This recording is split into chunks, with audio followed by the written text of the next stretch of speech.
హల్లెలూయా! దేవునికి స్తోత్రం. సృష్టికర్త అయిన యేసుప్రభు వారు పరిశుద్ధ గ్రంథం నుండి ఈరోజు మన కొరకు ఇస్తున్న వాగ్దానం నిర్గమకాండం 14వ అధ్యాయం 13, 14 వచనాలు.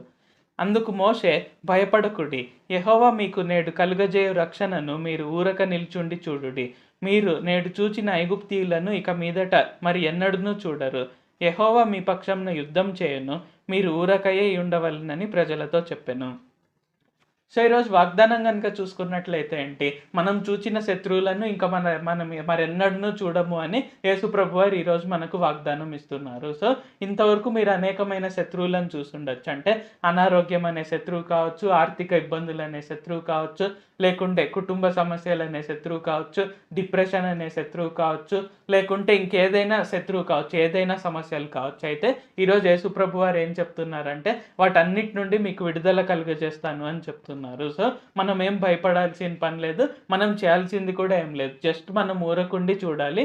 సో, దేవుడే ఖచ్చితంగా అన్నీ తీసేస్తాడు. అది మన కళ్ళతో మనం చూస్తాము. సో, మనం అది ఖచ్చితంగా చూస్తాము. మనం మన దేవుని స్తుతిస్తాము. కాబట్టి ఈరోజు మీరు ఈ వాగ్దానం వింటున్నట్లయితే, ఈ వాక్యం వింటున్నట్లయితే ఎటువంటి సమస్య అయినా సరే దేవుని ముందర పెట్టండి.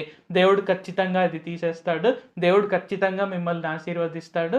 సో, ఈవెన్ ఇశ్రాయేలీల సిట్యుయేషన్ కూడా అక్కడ చూసుకున్నట్లయితే ఏంటి, ముందర ఎర్ర సముద్రము, వెనకలేమో ఐగుప్తు సైన్యం. సో, వాళ్ళకి తప్పించుకునే మార్గం ఇంకేం లేదు. అయినప్పటికీ కూడా ఇక్కడేంటి, దేవుడైన యెహోవా వారు వారి కోసము ఎర్ర సముద్రాన్ని చీల్చేసి వాళ్ళందరూ ఎర్ర సముద్రం దాటేశాక ప్లెయిన్ మార్గంలో, ఆ తర్వాత శత్రువులందరూ ఉండగా ఎర్ర సముద్రంలోనే వాళ్ళని కలిపేశాడనమాట. సో, ఆ విధంగా ఏంటి, కొంచెం సేపట్లోనే అసలు ఏ శత్రువు లేకుండా అక్కడ ఇశ్రాయేలీలను దేవుడు చాలా గొప్పగా విమోచించారు. అండ్ భవిష్యత్తులో కూడా ఇంక ఐగుప్తీయుల నుండి వాళ్ళకి ఏ ఇబ్బంది లేకుండా చూశారు. సో, ఆ విధంగా ఏంటి, మన జీవితాల్లో కూడా మనకు తప్పించుకునే మార్గం ఏది లేకపోవచ్చు. అంటే ఒక పక్క చూస్తే ఆర్థిక సమస్యలు, ఇంకో పక్క చూస్తే అనారోగ్యాలు, ఇంకో పక్క చూస్తే కుటుంబంలో సమస్యలు, అలాగా మనకు రకరకాలుగా ఎక్కడ కూడా తప్పించుకునే మార్గం కనిపించకపోతుండొచ్చు. అయినప్పటికీ కూడా దేవుడు ఉన్నాడు అని ఆయన మనకి ఈరోజు ఇంకొకసారి రూఢిగా చెప్తున్నారు.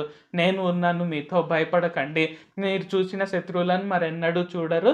మీరు ఊరకుండి నిల్చుండి చూడుడి. నేను మిమ్మల్ని ఖచ్చితంగా మా సమస్యల నుండి బయటకు తీసుకొస్తానని యేసుప్రభువారు సెలవిస్తున్నారు. ప్రార్థించుకుందాం.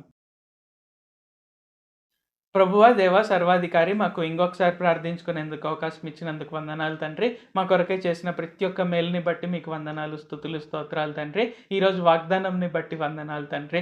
తప్పించుకోలేనటువంటి పరిస్థితులు ఉన్నా సరే నేను ఖచ్చితంగా మిమ్మల్ని విమోచిస్తాను, భయపడని అవసరం లేదు, భయపడకండి, మీరు ఊరకుండి నిల్చుండి చూడుడి, నేను కలుగజేయ రక్షణను చూడండి అని తెలియజేసినందుకు వందనాలు తండ్రి. కావున ఈ ప్రార్థనలో పాల్గొంటున్న వారికి ఎటువంటి పరిస్థితి అయినా సరే దేవా, మేము ఎటు తప్పించుకోలేకున్నాము, ఎటు చూసినా సమస్యలే అని ఎవరెవరైతే బాధపడుతున్నారో ఇప్పుడే గొప్ప విమోచన కలుగజేయండి తండ్రి. ఇశ్రాయేలీలకు ఐగుప్తీయుల నుండి వాళ్ళకు విడుదల దయచేసి మరెన్నడూ చూడకుండా చేశారో ఆ విధంగా ఈ ప్రార్థనలో పాల్గొంటున్న ప్రతి ఒక్కరు కూడా వారి సమస్యలను, వారి బాధలను ఇంకా మరెన్నడూ చూడకుండా సహాయం చేయండి. వారిని, వారి తరాలనంతా గొప్పగా ఆశీర్వదించండి. నజరేయుడైన సర్వశక్తిగల యేసుక్రీస్తు నామంలో ప్రార్థిస్తూ ఉన్నాం తండ్రి. ఆమేన్. Thank you Jesus. దేవుడు మిమ్మల్ని ఆశీర్వదించును గాక.